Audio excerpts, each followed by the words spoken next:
Regresó el doctor Fernández. Doctor, buenas tardes, ¿me escucha?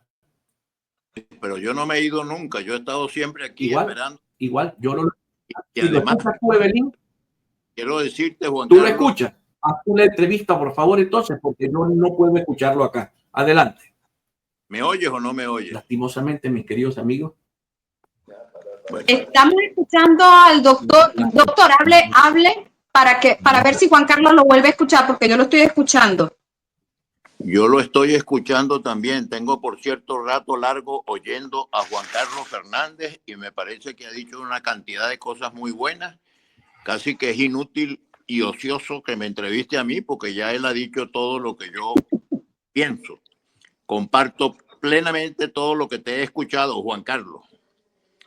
Lamentablemente tenemos un problema con el audio de Juan Carlos. Ojalá podamos tenerlo dentro de un rato a Juan Carlos Fernández. Pero doctor, queremos aprovechar el tiempo con usted que nos ha dedicado al programa de A Punto y para toda nuestra audiencia que gracias a Dios es importante en nuestro canal en YouTube. El panorama político en Venezuela, doctor Eduardo Fernández, de cara después de la juramentación del presidente de la República, Nicolás Maduro, el 10 de enero. ¿Cómo ve el panorama político? Se mantiene la crisis. Tenemos 15, 20 años, 25 años, los venezolanos, en lo que yo he denominado una pentacrisis. Hay una crisis política que debió haberse resuelto con las elecciones y no se resolvió. Hay una crisis económica y al no resolver la crisis política, la crisis económica no solamente no se resuelve, sino que se agrava. Hay una crisis social que ha sido particularmente grave en el estado Zulia, pero que ha afectado a todos los venezolanos. Hay una crisis ética, porque nunca en la historia de Venezuela había habido tanta corrupción. Hay una crisis de servicios públicos, porque se va la luz eléctrica, porque no hay agua, porque no hay servicios públicos de seguridad que funcionen efectivamente y sobre todo porque tenemos problemas con la educación y con la salud. Ahora, con lo que ha pasado en estos días, comenzando el año 2025, la crisis no solamente no se resuelve, sino que se agrava. Porque como lo comentaba muy bien y muy elocuentemente Juan Carlos Fernández, el gobierno el grupo que está al frente del gobierno en Venezuela está completamente aislado de la opinión pública interna. La inmensa mayoría de los venezolanos quiere cambiar a ese gobierno y está aislado internacionalmente. Al presidente solo lo acompañaron Cuba, Nicaragua y no sé quién más, el Congo como que también, y por supuesto Rusia y China por otras razones que no son tan políticas como económicas. Entonces, ¿qué es lo que es importante en este momento de Venezuela? ¿Qué pasa con los venezolanos? Eso es lo más importante. ¿Los venezolanos vamos a vivir mejor o vamos a vivir peor? ¿Los zulianos van a haber resuelto sus problemas o los van a ver agravados? Bueno, lamentablemente la perspectiva, por lo menos como yo la veo, es que los problemas económicos y sociales se van a agravar. Para recuperar la economía venezolana, hace falta reinsertar al país en la comunidad financiera internacional. ¿Qué llamo yo la comunidad financiera internacional? El Banco Mundial, el Fondo Monetario Internacional, el Banco Interamericano de Desarrollo, la Corporación Andina de Fomento, etcétera. Esos organismos internacionales deberían aportar los recursos para tener mejores servicios de electricidad, de agua potable, de salud, de educación. Pero mientras tengamos un gobierno que está cuestionado dentro y fuera de Venezuela por la opinión pública interna y por la opinión pública internacional, pues bueno, no va a ser posible que nosotros recibamos los auxilios económicos que se necesitan para sacar al país adelante. Y doctor, repito, ¿me escucha? Lo más importante es que el ciudadano común que nos está escuchando o que nos está viendo viva mejor, que el maracucho viva mejor, que los zulianos vivan mejor, que los venezolanos vivamos mejor. Y las perspectivas que, repito, por todo lo que ha sido los acontecimientos políticos de los últimos días, es que la crisis en Venezuela no solamente no se va a resolver, sino que se va a agravar. Doctor, permítame, bueno, primero felicitarlo porque hoy se cumple aniversario de la fundación en una lavandería en Caracas. Entiendo, en la parte alta se fundó COPEI con su primer presidente, el doctor Pérez Díaz. Pero quisiera preguntarle, el kit del asunto en este momento está centrado en la elección del 28 de julio, en la legalidad de una juramentación o no.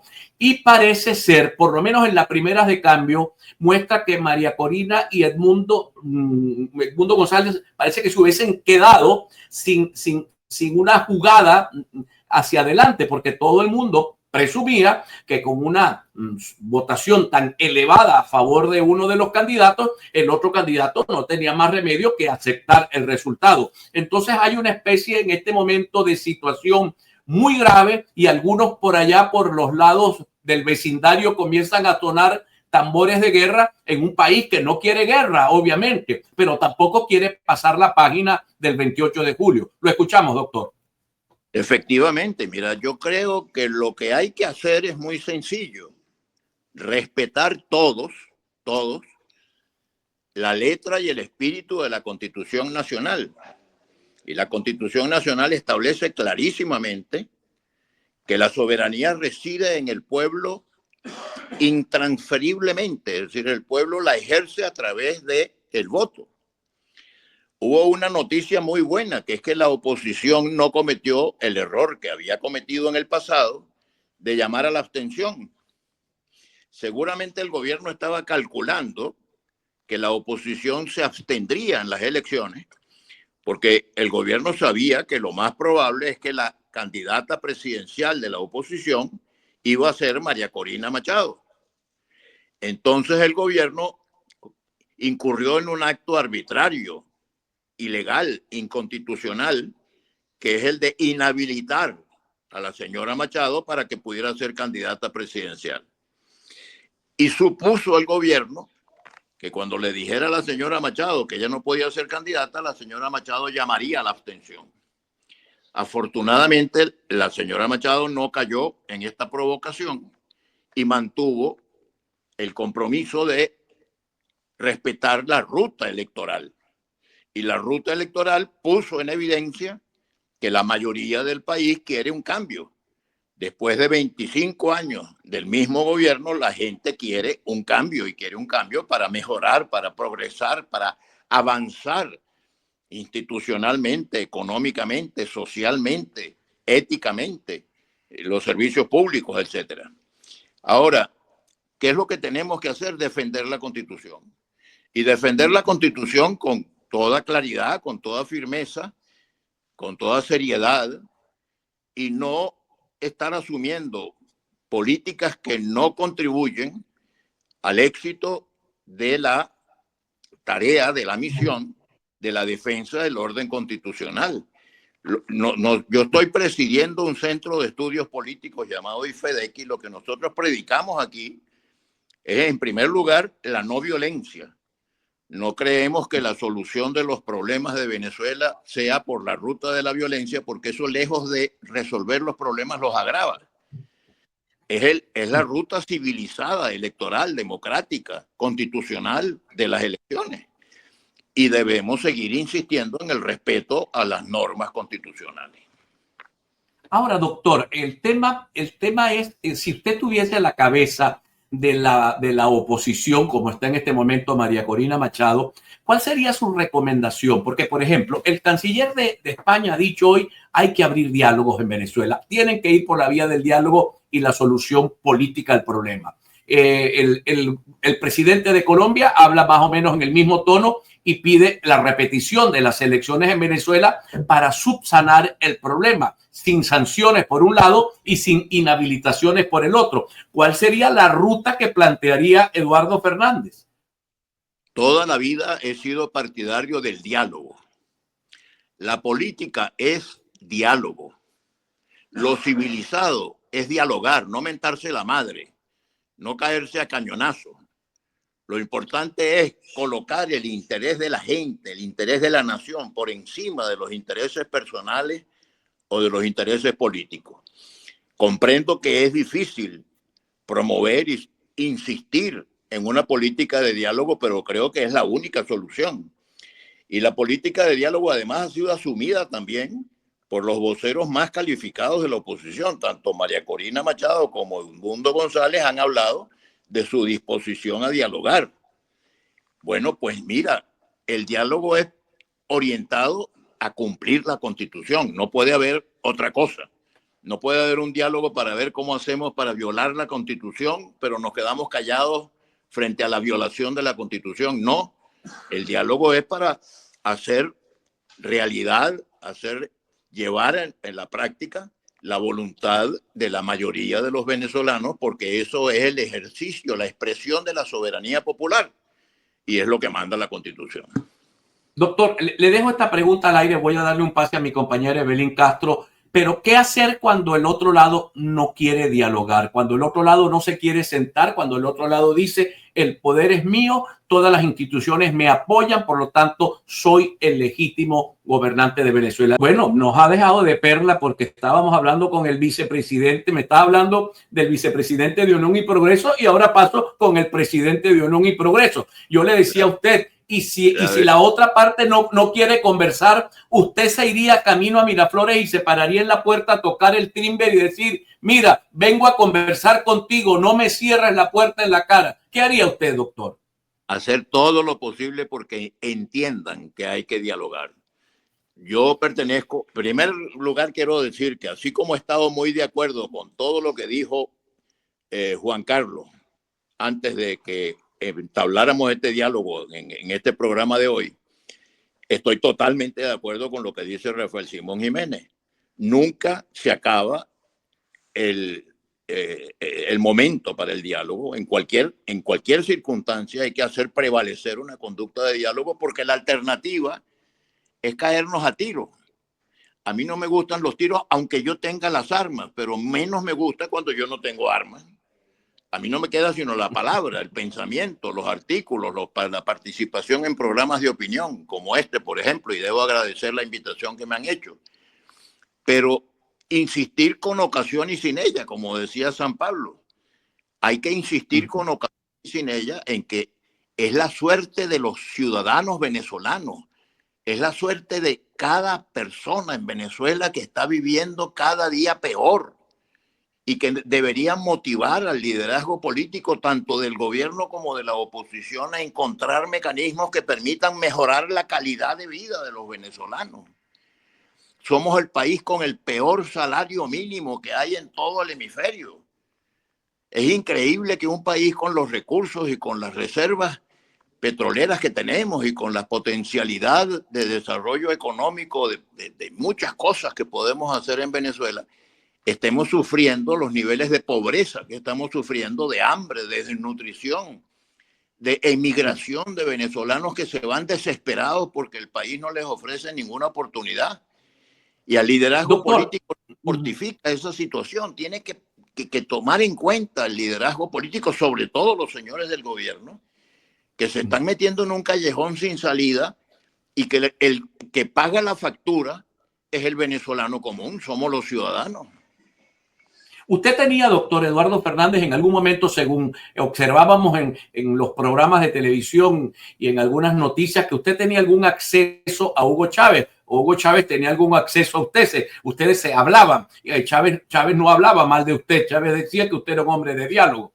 Usted todavía levanta un teléfono y alguien en Miraflores le atiende. Digamos, si usted pudiera lograr que se abriese un espacio para el diálogo, aquello sería una maravilla. Yo le pregunto, ¿tiene usted modo de levantar un teléfono y que le atiendan en Miraflores? Yo tuve ese teléfono durante mucho tiempo, pero hace muchos años que no lo tengo. El señor Chávez, efectivamente, el presidente Chávez, me invitó varias veces a conversar. Tuvimos una famosa conversación muy larga y donde le planteé con toda claridad este tema que quiero hablar con ustedes también hoy. El presidente Chávez me preguntó en medio de un paro general y en medio de una crisis, un paro petrolero y una crisis muy grave, me dijo, ¿qué haría usted si estuviera en mi lugar? Y le dije, mire, presidente, lo primero que yo haría es recordar que una de las tareas importantes del jefe del Estado, del presidente de la República, es unir al país y no dividirlo.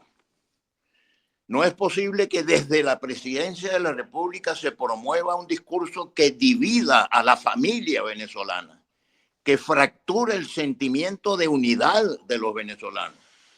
El presidente de la República, además de ser jefe del Ejecutivo y jefe del Estado y comandante en jefe de las Fuerzas Armadas, tiene que ser factor de unidad nacional. Bueno, el señor Maduro, por lo visto, heredó las cosas malas del señor Chávez. Dividir, dividir, dividir. Cuando el país lo que necesita es unión, unión para progresar, para salir de los problemas y de las dificultades. Entonces mi consejo en este momento al señor Maduro sería, señor Maduro, recuerde que usted está en una posición que lo obliga a trabajar no por ofender a los adversarios, por perseguirlos, por encarcelarlos, sino por construir un clima de convivencia que permita que el país salga adelante. Esa es la principal tarea que tiene el liderazgo político venezolano en este momento. De modo que, bueno, ahora yo no tengo ese teléfono, no encuentro que en este momento yo tenga representatividad. El liderazgo político está en manos de otras personas muy distinguidas, muy importantes, que merecen mi respeto y mi afecto, pero yo no tengo en este momento la representatividad de ningún sector de la opinión pública para entablar un diálogo con el gobierno. Pero lo que sí le digo al gobierno y a la oposición es que nunca pueden renunciar a la vía civilizada e inteligente del diálogo para resolver los problemas de Venezuela y de los venezolanos. Doctor, le agradezco de todo corazón que nos haya acompañado. Yo le pido, sigue escribiendo, sigue enviándome sus artículos, que se los seguimos publicando y los seguimos divulgando, porque algo de sentido común debe quedar en Venezuela para que este país no entre en una etapa oscura, que cuando sabemos cuándo comienza, pero nadie sabe cuándo termina. Doctor, muchísimas gracias. Yo no quisiera hacerle daño a usted, pero quiero decirle que cada vez que lo oigo me siento muy de acuerdo con lo que usted dice. Espero que esto no lo perjudique, sino que lo seguiré escuchando con mucha atención. Gracias. Muchísimas gracias, doctor Fernández. Muchísimas gracias. Era el doctor Eduardo Fernández, director del IFEDES, y en una situación que le cuesta responder. Las situaciones son demasiado complejas, mis queridos amigos. Estamos polarizados nuevamente y binarios. O es blanco o es negro. Digo por lo que leo de nuestra queridísima audiencia, que todos han rechazado buena parte de lo que ha dicho el doctor Fernández, porque los tambores que nos han... además, el daño que le han hecho a la sociedad venezolana, es normal que la sociedad hoy esté muy brava. El pueblo está bravo, dijo alguna vez Eduardo Fernández en una campaña. El pueblo está bravo, pero hay que canalizar la rabia para convertirla en herramientas para el trabajo y no en un sentimiento negativo que más bien le hace daño al que tiene